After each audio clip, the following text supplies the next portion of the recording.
Alright guys, we're going to jump into an Uber's guide, and first I wanted to just talk about some Jed fishing. I know a lot of people who are doing Ubers in Hardcore Elite right now are doing Jed fishing, so I just wanted to walk through as a tank like what you can do if you're not a druid to get up and just check for Jed really quick. And then I'll also show where other people can go that aren't a tank or can't get to that doorway easily to check for Jed. So right here, I'm just waiting for the Pat to go up to the stairs so that I can charge this group. I'm just gonna hamstring one of those guys just so that he's slow, and then I typically turn around and I'll hamstring the other guy. But at this point, I'm already up. I should be able to target Jed. I'm spamming my macro. If he was there, I would have seen him by now. So I'm just gonna head out. This is pretty low threat. Like, you're not gonna die doing this unless you fuck up like really bad. You can do this over and over and over while you're checking for Jed.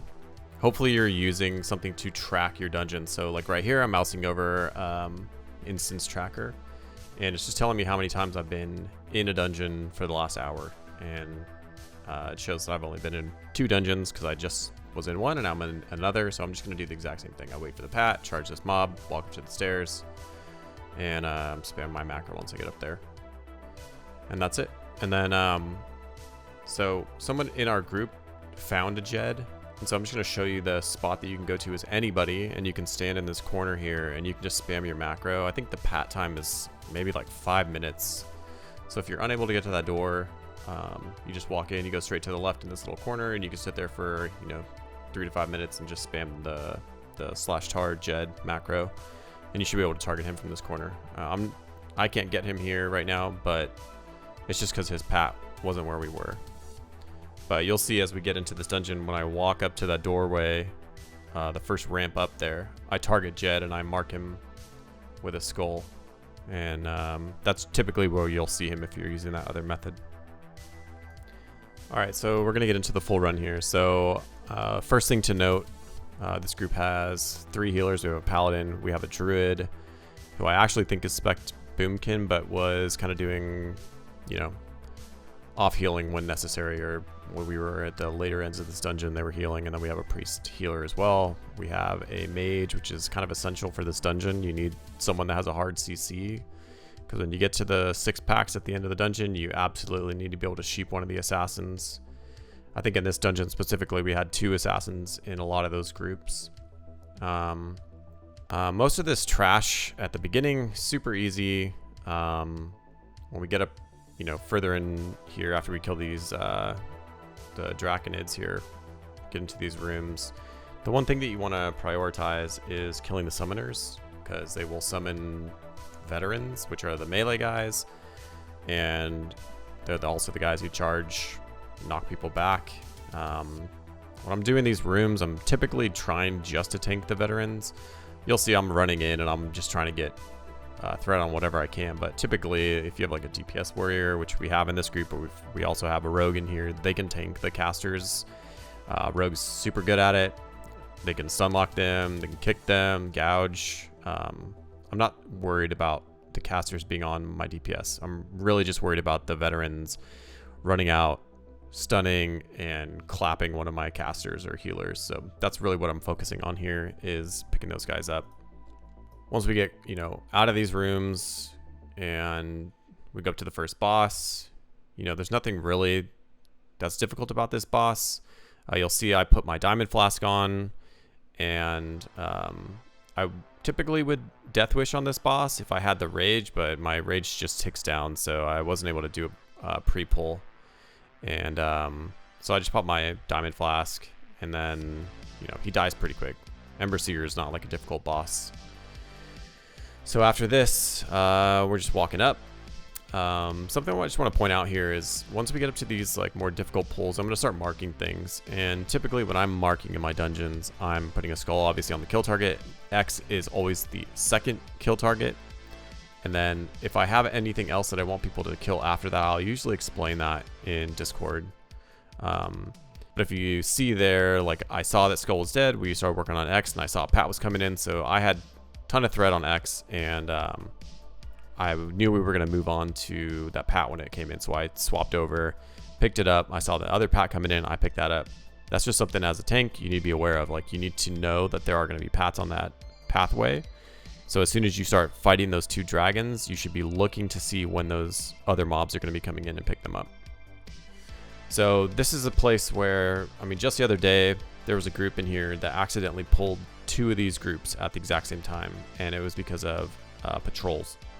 So in this room, there are, I think, 4 patrols, or it could even be 5 if you have Jed. There is a caster that typically patrols. I'm not sure if it's caster specific, but it could be a melee mob also. There's 2 dragons that pat in this room, typically a caster dragon and then one of the melee dragons. Jed also patrols in this room, and you can pull him accidentally if you're not paying attention. And then I think that there is also one other just normal orc that patrols in this room. So when I come in here, I'm always pulling that first group to the left, and then I'm going to pull that group just on the other side of the door to the right. And then at that point, we're going to ask the group to move up in. And when you do pull these groups, you want to pull them down around this corner because they do a charge and they will knock people back. They'll knock people off of the pathway that you're fighting them on and into the whelp eggs down below. There was a group, you know, there's a clip just the other night. Someone got knocked down and they aggroed, 10 whelps. But if they hadn't, they Petri flasked. If they hadn't done that, they probably would have ended up dying because that was the time they pulled both of the groups to the left and to the right of the door. And someone got knocked down and they had the whelp. So they were dealing, and they only had 1 healer.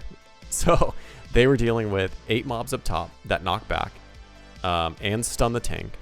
And then someone got knocked down into the whelps. So it's just, a lesson here. Always pull these mobs down.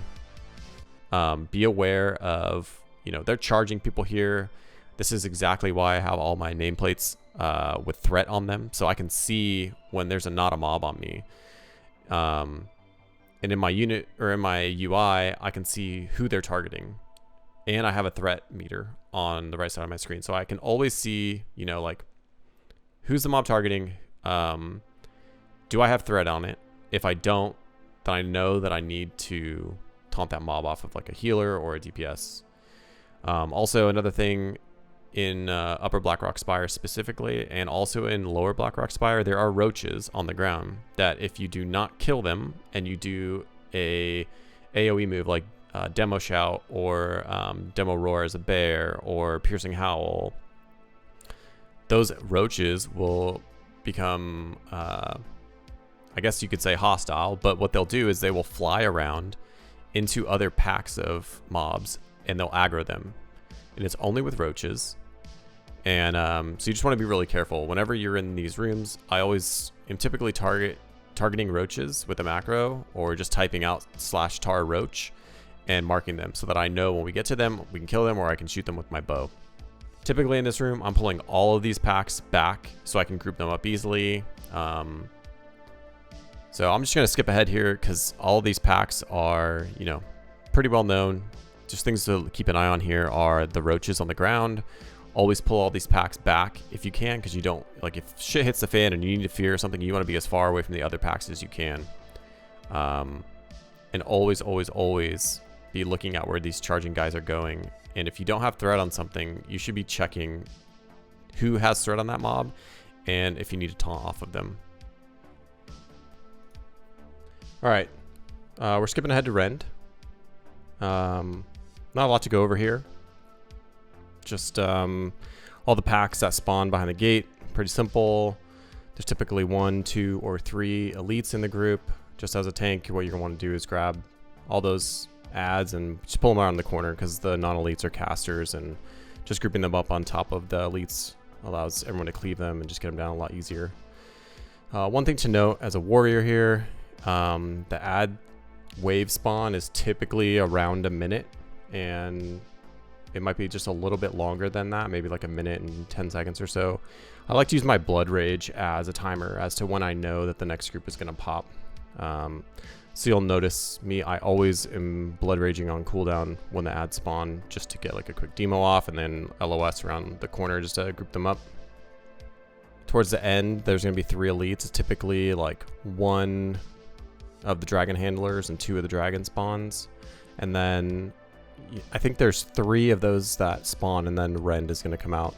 And you'll notice that I mark Rend, and I'm looking for the emote from Nefarian as to when he's sending Ren down to fight us. And if you mark him, you can actually see when he starts to pat. And that way you'll know that you have about a minute until Ren is coming down and you have to fight him. All right, so we're about to fight Ren. Quick thing here for warriors and bear druids. You can pull these whelps on the sides and the corners, the whelp eggs, just by walking on them. They'll spawn, 3 or 4. Typically, you want to do this when you know that you have about 30 seconds left, and then you just kill the whelps really quick, get full rage, and then you can have full rage going into the boss. So here I got my diamond flask equipped. I'm gonna death wish once the boss comes in. Main thing with Gith, you want to face him away from the raid. He does a breath. He can stun the tank, and then at about 20% health, Rend is gonna spawn. So here I just grab the boss, I flip it around. We got full sunders. We're just going to town. I got death wish and my trinket going. Ren comes out. I noticed instantly he was on the rogue, so I taunted off of him, and then he never left me once we got him back. Pretty easy event, pretty easy boss fight. In my opinion, the most difficult part of this dungeon is coming up. So we're walking up this ramp here. In this room, we've got there's it varies what spawns in here. There's always the melee guy in the very back there. I think that this caster mob on the right hand side that we're about to pull is constantly there, but I've seen multiple different iterations of this room. There's also the potential for an assassin to spawn in this room. I think it's a pretty high chance. And you're actually going to see, I just saw the Pat walk by. So there's a Pat, Dragonkin Pat that walked through this room. What I didn't see was that there was a humanoid Pat in this room. So when I pulled this dragon, the fire tongue, I pulled this dragon back, and if we slow down, you can see just in that frame there, we start seeing a Pat. And I didn't catch it when we were there, and I had to go back and see exactly what happened, because I thought somehow like maybe we triggered a roach or something, but it was actually just a Pat. And as I swing my body around, I dragged the Pat and the 2 other melee mobs that were on the left hand side of that room, and there's an assassin in that group, which I marked skull and told everyone to target down. But that's just something that can happen up here if you're not paying attention. And I wasn't paying attention because this room isn't super scary to me, but it's just something to be aware of. As we move back up, lo and behold, we get the assassin and we get the Pat at the same time. So in this, I called out for the other warrior in the group to be on that as a tank, because you can Berserker Rage the gouge that they do, which is a disorient effect, and it drops all threat on the targets that you're tanking. So you don't really want that to be on the person tanking the Dragonkin in that scenario. You want someone else to be tanking it. And later on in the dungeon, when we're doing double assassination pulls at the end in Drax room, I'm asking the DPS warrior and the rogue to be on that mob, stun locking it, and everyone's trying to kill it as fast as possible. Something else that I did in this room, I saw a roach, and I marked that as well, because I didn't want anybody to aggro it, because on the left hand side in this room is the pathway to BWL, and there are packs of 4 melee adds that you can accidentally pull as well if you're not paying attention. So I marked that just for the rest of the group to see that there was a roach there, and not to do anything that would cause it to go hostile and fly into those packs. All right, so as we get down to this room, you see I can start marking the patrols. I'm looking at the group compositions on either side of the room. I noticed there's a couple assassins in each of those groups. This path that I just marked as moon is going to pat into us. I see a roach. I shoot the roach. You can do that. If there's roaches in packs, you can shoot them and kill them. We just get this moon by itself. We're going to kill that really quick. Typically what I'll do here is I will pull the left group first. Just want to make sure that path's not coming. I mark skull on the assassin because that's what we need to kill, and then I'm putting X on the dragons. Dragons are pretty scary. They stun. They hit pretty hard. The elite, they're not super scary. They can stun as well. But really the priority there is to kill the assassin, kill this dragon, and then we're going to kill the elite. As we move into this next pack, I'm trying to pull this right group, and I'm watching that Pat because I don't want the Pat to pull with them. Same thing here. Kill the assassin, kill the dragon, and then we kill the the elite that's in that group. So something that I noticed rewatching this clip is that when I pull this group, that Pat stops right as I'm shooting, and it looks like he starts turning around. So this is just something that you want to be super aware of when you're pulling groups in this room, especially with that Pat, how it was. That Pat, if it had turned around any sooner or while I was shooting, it could have socialed probably both of the groups that are inside that doorway and the Pat that I pulled, and we could have pulled like 8 mobs there. It's a really good idea. Just know your shoot timer and know where Pats are going to go and when they're going to stop and when they're going to turn around, because it's extremely important not to chain pulls like that. That could put you in a really, really bad spot. So as you can see, I just marked that middle pack, and I saw the Pat coming by. You can pull that Pat just like I did without risk of pulling anything else. You just got to time your shot right. Again, caution when you do that. The reason I do that is because I don't want to pull this middle pack and have that Pat walk through while we're sheeping one of these mobs.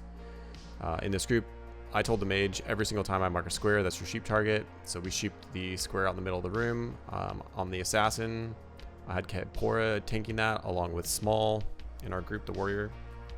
And that's basically how we were handling these packs for the rest of this room, was just to have the warrior on the assassin with the bear druid, and then I was trying to pick up everything else that I could.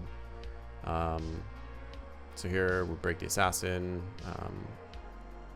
I have a pretty good threat lead on this mob, and that's why I start kiting away so he doesn't gouge me and everyone else can just kill it. This double dragon pack, pretty easy. I saw a roach there, I kill it. I'm just waiting for everyone to get mana so we can move in. I actually didn't have anybody else tanking here, so I'm tanking both these guards. I'm trying to get them positioned, which is why I'm dancing around quite a bit, but that was that pack. So after we kill these 2 dragons, we have just the one big group in this room, which is kind of one of the scarier packs, but it's about the same size as the ones that you're going to pull in the next room, so it's a good warm-up. The caster dragons are pretty scary, but the captain I think is scarier. The captain mortal strikes, he stuns, he knocks back, and when he knocks back, he does a threat drop. And I've seen healers almost get one shot by this mob because he came at them after knocking a tank back, dropping threat, and melee white swinging and mortal striking them for like 90% of their health. So on this pack, I told one of the other warrior, or I think I told Small in this group, to tank Skull with his back to a wall, so when he gets knocked back, he can instantly taunt. I picked up X. I asked for Square to get sheeped, but someone dotted it. And you see me here, I'm trying to get this thing out of there so that someone can sheep it. It's not a huge deal, but there's a lot of damage going out here. And at the end of this pull, our healers are, you know, half mana or maybe even quarter mana. Like our priest is pretty low here. Druid's pretty low here also. So just something for everybody to know. Don't dot a sheep target, and don't AoE when we're situating a pull, or when a tank is situating a pull. Those sheeps need to happen. If that was an assassin, and I said this to the group, if that sheep was an assassin, could gouge that tank, and then you had 3 or 4 mobs running at one of the healers. So super important not to touch sheep mobs in dungeons like this. So we got past that. We go into the beast room. We are setting up the pull here. Just letting people get mana, explaining how this is going to work. So as a Fury Prot tank, it's pretty simple to do this fight because you should never ever get feared. I asked the priest to put fear wards. Thankfully, Jam Squad is a dwarf priest, so we get fear wards on Small Goodman, on Kaepora, and myself. As a Fury Prot tank, you have Death Wish, and you can stay in stance to Berserker Rage for an upcoming fear. The way this boss works is he is going to be on the main tank. He is going to turn and charge someone at range, and then he's going to knock that person back, and then he can fear. So when he fears, if the main tank gets feared and has no break, it is essentially like getting gouged by the assassins, where it is a threat drop and he will run to someone else that's not feared. So having a fear ward to break the first fear and then having Death Wish for a full 30 seconds on this boss is huge, because by that time the boss is going to die. And I think on our pull here, I never got feared once. Like, he never casted on me. He always casted in range. So what we did for the setup was, I was going to tank. I told Kaepora to just stand in the range group, so when he charges, Kaepora can taunt, and drag him back to me, and I'll taunt him back. And that way, no one is ever at risk of getting hit. Now on the pull, what I was asking the Warlocks to do is send their imp in to eat that charge, and they were struggling with it. So at the end, he started padding out. I said, screw it, I'm just gonna go and range pull him. Of course, he charged me like he always does, but we get him in a good position here. You'll see I'm just tanking him against the wall, so I can't get knocked back. He charges, Kpora is taunting, bringing him back. I'm taunting him back, and he dies pretty quick here. And you know, no one ever in threat of dying. But as you can see, I still have my fear ward. He did, I think, fear the ranged once, and that was that. So another thing, after you kill the beast, there's going to be an assassin that spawns. And while we were looting, I think because we took so long to pull this boss, that Pat had already come down the hallway to the right where I start to walk in here. That's typically where you're going to encounter this assassin, and it sometimes will happen while you're doing these next few pulls. It could happen while you're doing the pull across the bridge here as well, but there will always be an assassin that spawns in this room once you kill the beast. So you got to look out for it. I typically will go hunting after we do the beast just to get the assassin out of the way so that nobody gets killed, because I did almost lose a healer in this room because of slow reaction time. So these packs are pretty easy. Just pull them one at a time. You don't really want to pull all four. Something I'm noticing here, and this is for everybody, if you're a caster and you're standing right next to the mob and the mob is targeting you because you have threat, stop casting into that mob. If you're just standing there and you're continuing to Shadow Bolt or you're continuing to Frost Bolt and the mob is targeting you because you're top threat, you're not helping yourself and you're going to get turned and clapped because you're not paying attention. So just be, mindful that that's happening. Also, when someone's marking targets and there's a skull, like, you should always be killing the skull and not targeting something else, because that's not what the tank's focus is on. So we're going to move into these next pulls, which are pretty difficult. It's the same thing kind of as that pack that we did in the room before, except there's one less dragon most of the time in each of these. I see I saw a roach there. I killed the roach. On this pack, what I did was I marked the assassin as a skull. We're going to handle that the same way we've been handling them, with the DPS warrior on it and the rogue stun locking. After that, we're going to kill the captain, which is X, because the captain is pretty scary, as you'll see in this pull. Something almost goes really bad. And then we're going to kill, most likely, the caster dragon and then the other two melee mobs, which are essentially non-threatening mobs as long as someone's tanking them. We're going to get into this pull. I'm going to range pull these back across the bridge so we fight them in the other room. As you saw on the left side of the screen there's a patrol that comes through and ends up in the exact same space. So you don't want to fight them in that area. So as we're getting through this pull, I get to the other side of the bridge and I am trying to grab X because that's my target, the captain. And in this doorway, what ends up happening is he knocks me back. And at the exact same time that he knocks me back, I luckily was facing the right way and I demo shouted. So you can see as it's happening, I lose threat to Jam Squad, who's our priest.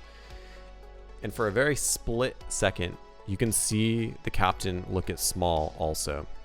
And when he looks at Small, he Mortal Strikes him and chunks him pretty hard.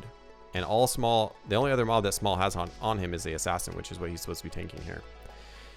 If that was a healer, that healer, Jam, likely dies or very close to it.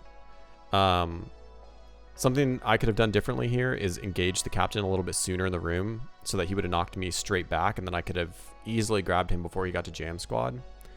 But I mean, that stuff happens and you just got to be aware of it. So for me, knowing that this happened, I think on like the later pulls, I'm engaging these captains earlier just so that that doesn't happen. And my positioning when I'm tanking them is better. I'm making sure that I'm going to be facing towards the raid so that when I get knocked back, he's knocking me to where he's going to be running. And that makes it that much easier for me to pick up. It took me a while to like watch this clip over and over and realize that my demo shout was the only reason that Jam didn't get turned on immediately after, because he knocked me back and like a millisecond later I demo shouted. The guy turned, Mortal Struck Small for some reason. Edgies instantly bopped him because he was at like 30% HP, and that's why the captain came right back to me. Quick reaction on Edgy just to do that, but this pull could have gone really south if people didn't have the reaction speed that they had while we were going through it. All right, we're just gonna speed through the rest of this pull. Not a lot to look at here. Just clean up the rest of these mobs. And then we're gonna set up for the next pull. It's the Pat that comes through in the other room. We're gonna end up pulling that all the way back again. It's a very similar pack. I don't believe there's any assassins in this pack though, so we're gonna kill the captain here quickly first, and then we're gonna kill the other dragon, and then we'll just take care of the elite humans after we kill those dragons. On this pack, the dragons run really quick, so as soon as I pull, they catch up to me even before I get to the end of the hallway or the end of the bridge here. So I turn, I start tanking. Interestingly enough, I don't think that this captain knocks me back once. They don't always do it, but they have the possibility of doing it. So this is a much easier pack. We don't have the assassin. Nothing went wrong at the head of the pull, and we easily take down the rest of these mobs. So we're going to run back in, and we're going to do the pack to the left. This pack has 2 assassins in it. There's a roach in this pack, which I end up shooting and killing. Just note, if you shoot at a roach and you don't kill it, it will go hostile and pull whatever. So if you're going to shoot it, make sure that your bow or gun skill is like as high as possible. So here, typical strategy for these groups. I'm tanking the captain, the rogue, and the warrior, tanking and killing the assassin with the rest of the DPS. We sheeped one of the other assassins, which I go and break. When I break it, I stance and pop Berserker Rage so that I don't lose him with a gouge. And our paladin actually Hammer Justices it as well to stun it. So pretty easy and clean pull there. Just cleaning up roaches in the room. This pack is, again, extremely similar to the other ones. We had 2 assassins. We're killing one of the assassins first, and then we're killing the captain second. And we're just cleaning up the rest of the pack here. The Talon Fire Tongue dragons, the casters, they do a blast wave, so it's pretty smart not to tank them with the rest of the group. But it doesn't do that much damage here because all our melee have a fire prot aura from the paladin, so we were sitting pretty. All right, so we're almost done. Last boss, Drac. The meta for this boss in Hardcore Elite has been to have a mage frostbolt the boss and blink towards the door and just start running across once they get to the end and we've killed this first mob. They just ice block and then Drac comes back. So that's what happened here. I've seen those mobs die too slow, and then we'll call for the mage to ice block. And by the time their ice block is worn off, Drac has still not made it back, and so they've had to cold snap ice block again, which is kind of scary. And so I'm always watching Drac, and that's why I position my camera a certain way, just so I can watch that doorway, so that I know when he's too far for me to get over there to at least get a hit on him and get in combat. So in this instance, went fine. We killed the mob in time. We got over there. I picked him up. I got conflagged. The other tank was able to taunt and position him correctly, and then it was a pretty straightforward fight from there. Your job as a tank on that fight basically is to just stay second on threat, and if you need to taunt to match threat with the other tank, go ahead and do that, just so that once one of you gets conflagged, the other one is second on threat and Drac isn't running toward the healers or the ranged DPS or just one-shotting a melee because they were second on threat. And that is it. Pretty straightforward fight. Couple things to note, I guess. If you're standing next to the tank who's conflagrated, you're going to start taking, I think it's like 250 fire damage every second while they're conflagged. The boss puts a flame strike on the ground. The initial hit hurts, especially if you're melee. So you can opt to drag him out of that, but it's not like the biggest deal in the world. But yeah, pretty straightforward. He does Mortal Strike, hits decently hard. He can chunk a tank pretty easy, but not too scary. So yeah, that was it. Be safe, don't die, and if you guys have any questions, always feel free to hit me up.